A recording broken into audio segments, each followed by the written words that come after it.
Jeff Streeper, Laura, Remy, James, and Alex. I mean, it really, we moved mountains. It was such an ambitious idea. Here's the thing. I hope you're wearing good sneakers.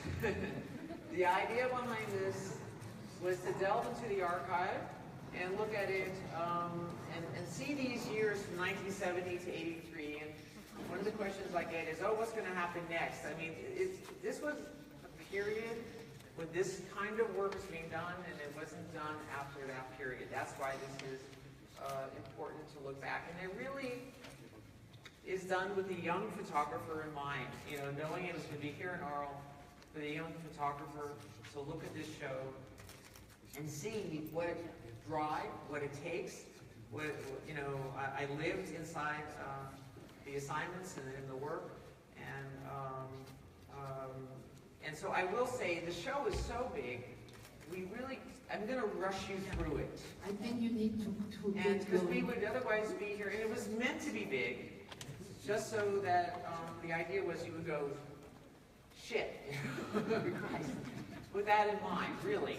So the idea is, there's no way I can get you through the whole show unless you have, like, 3 days or something like that. So I'm going to go into each room. There's 8 rooms, and I'll tell you the sort of the gist of the room. And Sharon Delano wrote really wonderful, text, for each room. You can please go back and wander at your leisure. It was a last-minute decision to put some benches in the room for those of you who get tired. So I'm going to try to do this very fast. I'm not rushing you. There's just a lot. And okay. Just one thing. This is fun. Yeah. Yes, we are opening the show now, but this show is part of the Rencontres photo that are opening in July, which is what we're trying for is also to make the season a little longer, to start to test if it would work with a new audience or with added audience or the same audience on a longer period of time.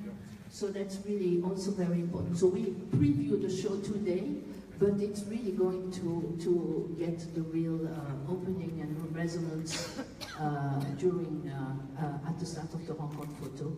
And Maya was very concerned about this show working hand in hand with the LUMA. And when Maya came to me, can we make this part of the LUMA? I said, let's do that. It seems like such a perfect idea to be hand in hand with the LUMA. And I'm proud to be part of the LUMA, and I'll be back in July to give a talk, in your beautiful amphitheater. Yeah, okay, here you go. You go. Okay.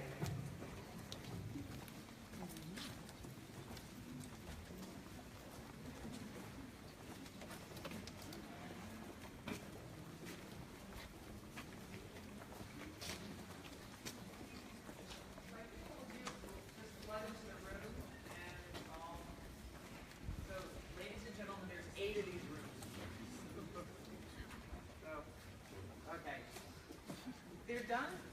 The rooms are done chronologically. So this is it's actually pre-1970. It's like 69, 67, 68, 69. I'm just going to school at the San Francisco Art Institute. I changed, it's a long story, but I do change my major to photography. I'm very young. Painting was so abstract to me and so scary. It was so solitary. And photography felt like more, you were part of the community, especially at the school, at the San Francisco Art Institute. They taught Cartier-Bresson, Robert Frank, that style of personal reportage. I actually went to Israel for my second or third year to live and work on a kibbutz, and I was actually photographing it for a class as well, but I didn't know if I was going to go back to America. America was a mess. What else is new? We were in this terrible war, with Vietnam, and people that we knew were being drafted and sent to war, and a lot of people did not come home. So it it was at the Art Institute itself. I met a lot of soldiers that came back from Vietnam because they had the GI program where they allowed soldiers to go to school. So you were mixed in with a pretty eclectic set. On the way back to the United States, for the first time in my life, I was in Paris, and I was walking across this bridge, and I looked across and I said, "Oh my God, that's where Cartier-Bresson took a photograph of Pont Neuf." I couldn't believe it. I mean, I was 18 years old. I stood on the bridge, and I just found the spot, and I just had to sort of memorialize the spot for myself, and I just twirled myself around and took this picture because it meant so much to me to be in the same place. I couldn't believe it where Cartier-Bresson was standing. Come back to school. Obviously, there's a lot of unrest. There's a lot of anti-war demonstrations. Kent State just happened. I'm just photographing, for myself, going out during the day, taking pictures, going back to the school darkroom at night. My boyfriend at the time was a photographer, Christopher Springman, and he said, "Why don't you take your work over to Rolling Stone magazine?" And I said, "Oh, I don't know." So he dropped me off, and they started putting me to work right away. Imagine my second year of school, and I honestly didn't have anyone to take pictures for them, and I think I was really cheap. I think it was like $25 a week or something. So some of the first work, Grace Slick, and I went with Jan Winter to New York to do John Lennon. This is a very sweet little story on Soledad Prison, and it shows you the style and the work that I was taught at the Art Institute. Very journalistic but personal. Room 2.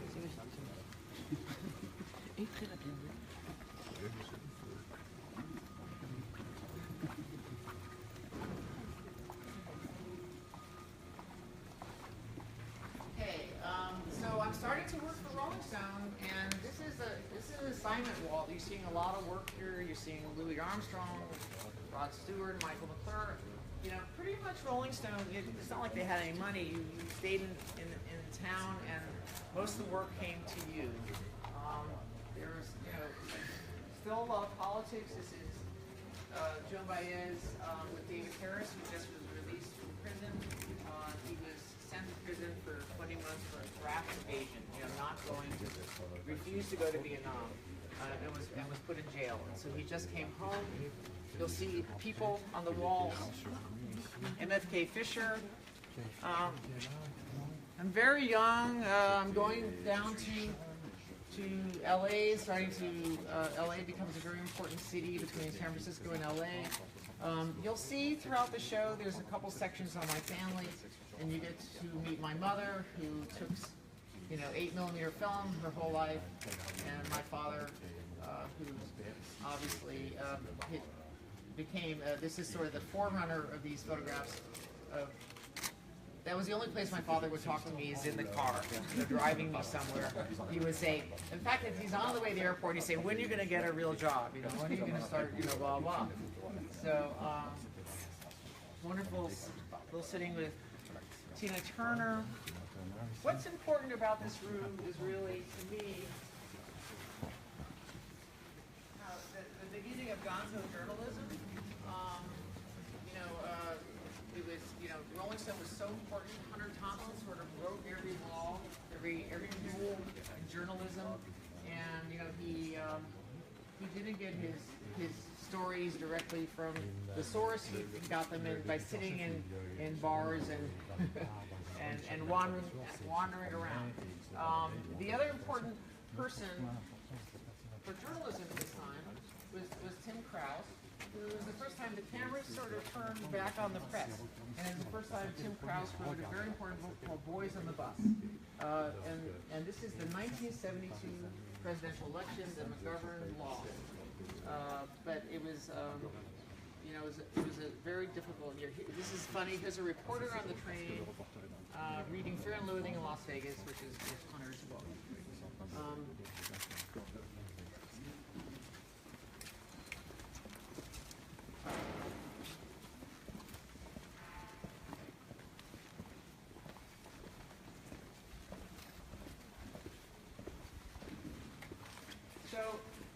you'll see, I went on for Rolling Stone magazine. I went to 2 or 3 cities with the Rolling Stones. What was incredible to me about this 72 tour was that Robert Frank was on it.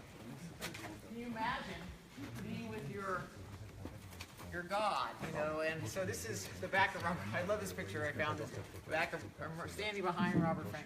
Once he picked up my camera, and I started to shudder. So he was with Danny Seymour, who is his sound man, who is Chaim Seymour's son, and they were sort of this team on the road with the band. He went to 2 or 3 cities.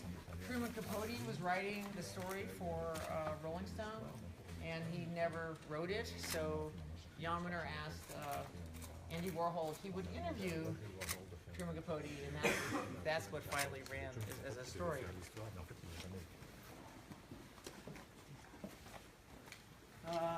The moon launch with Tom Wolfe. I went to the last manned space launch down in Cape Kennedy, Cape Canaveral. And Tom Wolfe, it was the beginning. Of course, he wrote a book called The Right Stuff that came out of all this material from this early work.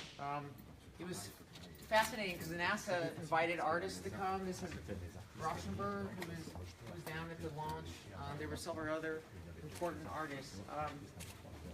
When the rocket launched, I mean, you can imagine there's like 500 photographers lined up on bleachers, and I literally wasn't going to photograph the rocket launching. I was going to photograph the people,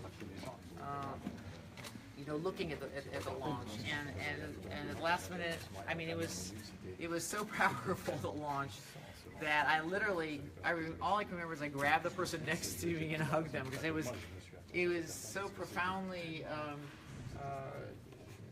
emotional. It was like the thrust of that rocket, and I turned around and then got the trail of the rocket. Of course, I do have some with the rocket in it, but with the space capsule in it. But this felt more symbolic of what it felt like, you know, to be there. So it was a strange time. The United States was sort of like a country without a rudder.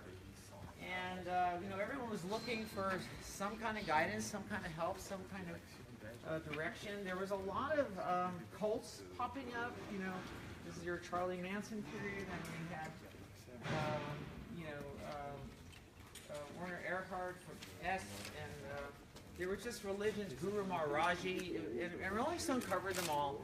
And for me also, being on there, meeting people like Alice Cooper, I began to see music become more like show business or entertainment, and it was like very crass to me. And I said, who would want to drink beer, you know, like becoming a rock musician? And so he was sort of a strange guy. A little Hugh Hefner, beautiful little sitting with Ray Charles. So beautiful. Because he was blind, he really had no awareness of how he was sitting or what he looked like. Kind of wonderful to see a man sit with his. More of my family, my grandmother at her house in Waterbury, Connecticut. My mother and her sister at her mother's house after her mother died. You know, my mother was a dancer, and it was a very emotional sitting for me. I came home from my work and was visiting them. She was up in upstate New York for the summer, and I asked my mother if I could take photographs of her dancing. So it was the first time, you know, my mother was a dancer and I was a photographer, and it was a very special little sitting for me.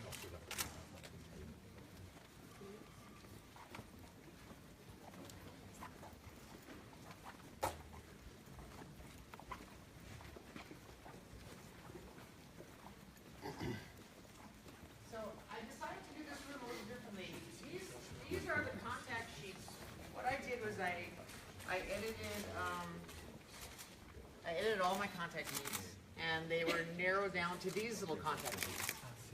And we took every photograph and we printed it up small, 5 by 7, and then we scanned them, and we created these other little contact sheets. And you're seeing the contact sheets with occasionally a little blow up.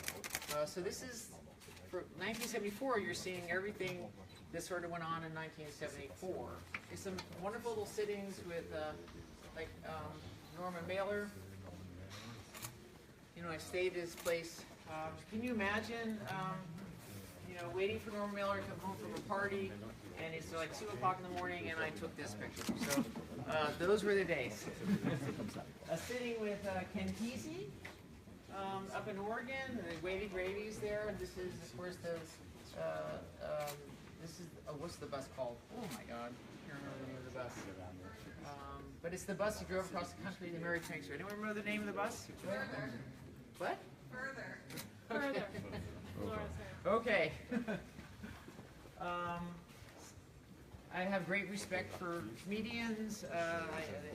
Throughout my whole career, I admired them so much because they are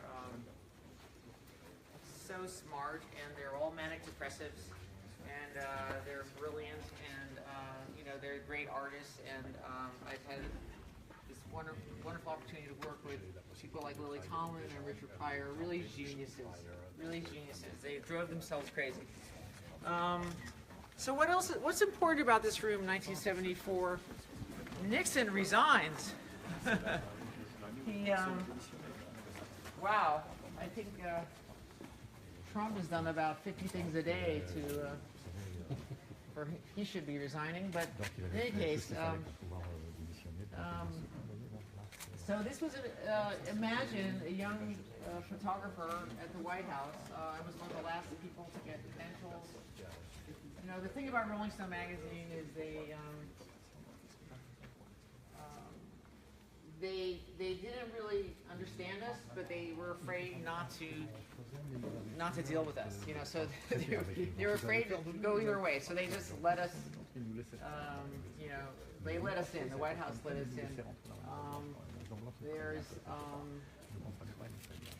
a small interlude here in San Clemente where Nixon went out to California trying to get a reprieve, sort of the way Trump is in Europe right now. So there's a little bit of a reprieve there. There was a cocktail party for the press, and I don't know why Hunter suggested that we drop some mescaline. So we dropped the mescaline, and then we went to this party. So it was and I didn't know I wasn't supposed to take pictures, so I just took pictures. And Hunter was a lot of work. Okay, what is great about this is, what was interesting about it is, as years has passed, is, you know, there's a whole slew of photographers there photographing Nixon leaving, and of course the picture that they wanted was the moment, you know, of him, you know, leaving, in the helicopter, taking off. And because I was a novice, I couldn't get, you know, up in front. You know, I was just kind of like, you know, straddling behind. And so Nixon left, and then the press had left, basically, and I was still standing out there, and I took this picture cleaning up. And I think what's interesting today is we are interested in those, not the moment, but the moments before and after. And you know, this is a little bit of a look at that kind of work.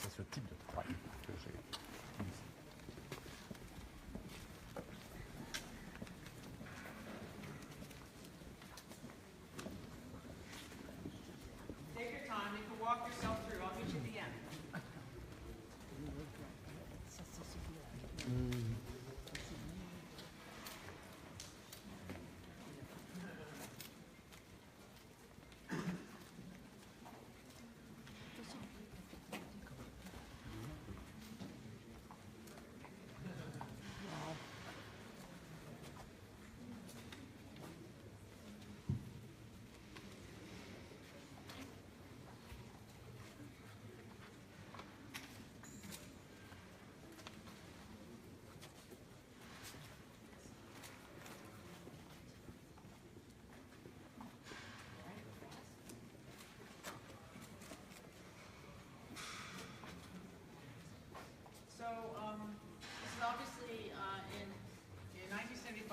Jagger asked me if I would be the tour photographer for his show, for the shows coming through America. There were like 27 cities. And of course, please understand, I'm really always thinking from the standpoint of being a photographer. And I kept thinking, God, Robert Frank did Cocksuckers Blues. I mean, what could I do? I want to go on this. I want to go on this tour. You know, not to be next to the Rolling Stones. I mean, the Rolling Stones are, of course, a great band. I actually wish I was on the Dylan tour that summer. The Dylan Rolling Thunder. That's my. You know, I mean, you know, I'm an old folky. You know, like this music is just. Wasn't really. My favorite kind of music, believe it or not. I'm like, you know, I mean, Kumbaya, you know, it's terrible. You don't even want to know my taste. But I think I was so inspired by Robert Frank going on the tour, I wanted to see what I could do. Of course, and we write about this a little bit in the text, but, you know, it was like in those days, being so young and impressionable, I threw myself into it. I just thought, you know, oh my God, I'm just going to be part of everything, you know, because I thought that was the way you took good pictures. And it was unbelievably stupid, you know, to go on the road with a band of men and throw yourself into it. You know, this is the first look at a lot of that work. There's some work that's been published. I was just up at night, not during the day. No pictures got out very much during but you know, I imagined, I was hoping that I would put enough pictures on the wall that you would be bored with it, you know, hopefully, that by seeing enough of this kind of obsession. And I mean, obviously there were fascinating characters. I mean, Keith Richards, Mick Jagger, and I was explaining to Maya that in order for me to mount this wall, I almost had to fall in love with Mick Jagger all over again to try to understand what I was looking at. So come back and look. It's not meant as any, no pun intended, tour de force. It's meant to sort of, on some level, a little inside joke for myself that, okay, here, you know, here is all this cuckoo-ness. It's funny, but as tough as I thought the tour was, it still has romance, you know, no matter what. And they are, and I learned for the first time, I've been working for Rolling Stone for 5 years. I really didn't understand how music was made. And being privileged to be in those rooms with them as they sort of, you know, worked on their music and you know, I heard the riffs being worked on that went on directly onto the next album. And Keith Richards is definitely a consummate great musician.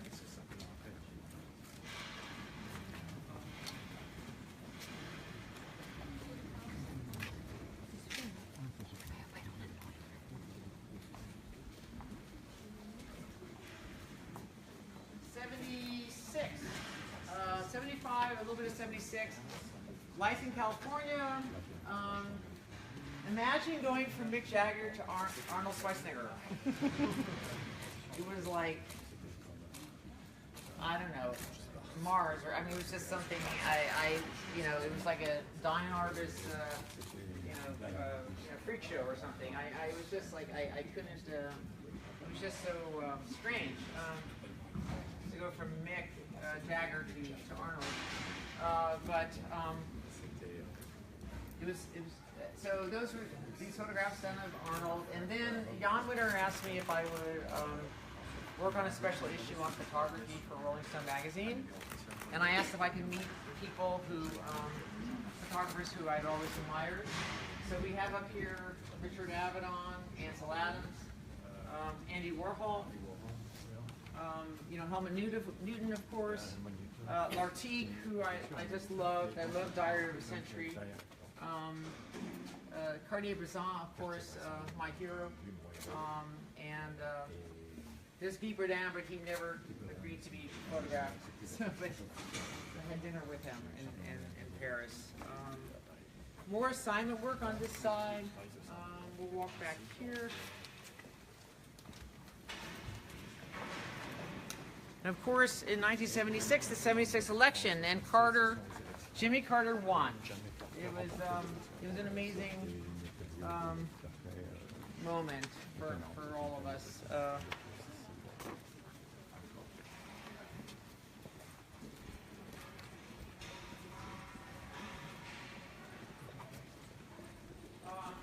1976, 77, John Winter decided to move Rolling Stone offices to New York, and we all moved to New York, and this is a little bit of New York life. Coming to terms with New York life.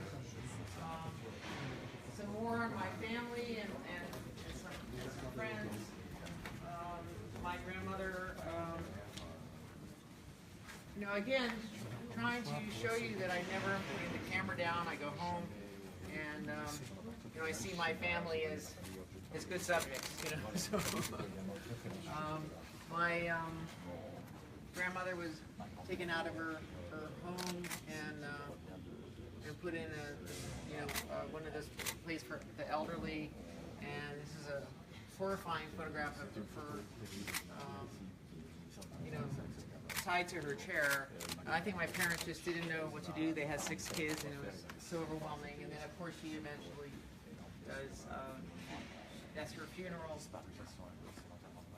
My mom made these incredible birthday cakes that were like, you know, Picasso's, or I don't know, they were their own thing.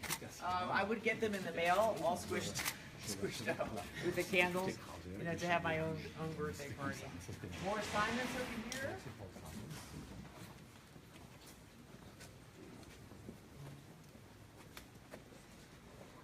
Nice sitting with, being on the road with Patti Smith.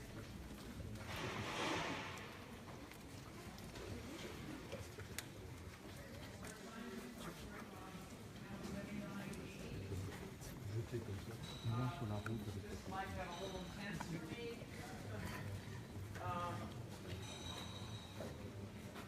Sitting with Deborah Winger and Exulting for the film Henry Rowe, the Blues Brothers. Starting to do conceptual work. I did a series of poems for Life magazine. This is Tess Gallagher and Robert Penn Warren. Robert Penn Warren was writing about death, and Tess Gallagher wrote, you know, a lot. There was the imagery of horses. That's her horse. She liked to dress up. I think she sort of directed this sitting. But there were about 5 or 6 poets, and it was the first time in my life I read their poetry, and I realized, oh, I could use their, maybe it would be interesting to try to use the poetry as a way of incorporating it in the portrait. And that was a very important moment, a realization moment of how to take a portrait. And you have to understand, I never really sat people down for portraits during this period. You know, one of the very first ones with Rod Stewart, like he comes in, I don't know what I'm supposed to do with him. I really don't know what to do, because I'm just used to following people around and photographing what I see. And I had to start, I was a very reluctant director, but I had to start thinking about how I was going to create a portrait. Which is, you know, resulting in something like John and Yoko, which is probably my most famous picture in December 1980. I think what was very difficult about this sitting is I worked with them in the morning, and then they went to the studio, recording studio, and they came back. He was killed the same day that photograph was taken. So this was the first time in my life, like a photograph sort of becomes, you know, it has one meaning, which was supposed to be romance and love, and then he gets killed, and it takes on another life. It has another story that it's telling because of what happened.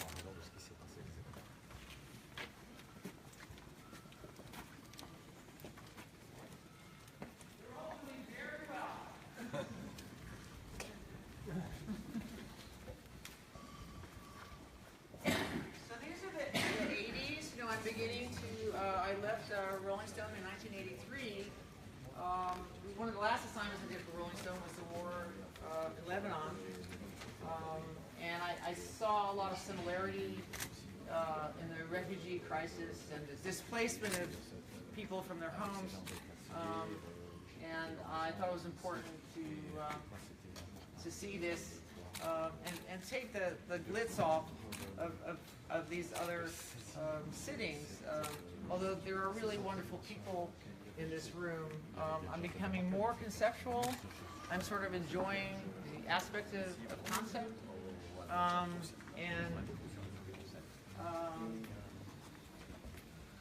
but still enjoying a good portrait when, a simple portrait. And there are people in this room that resonate with me and mean something, to me, which is why they're probably in this room. And it sort of shows you where all of that work sort of gets embedded in the sittings, and this is hopefully the result. It's 1983. So what year is it now? We've been doing this a little while here. So this is the first 13 years, and we get to see sort of the making of a photographer. You want to come out here? We'll take questions.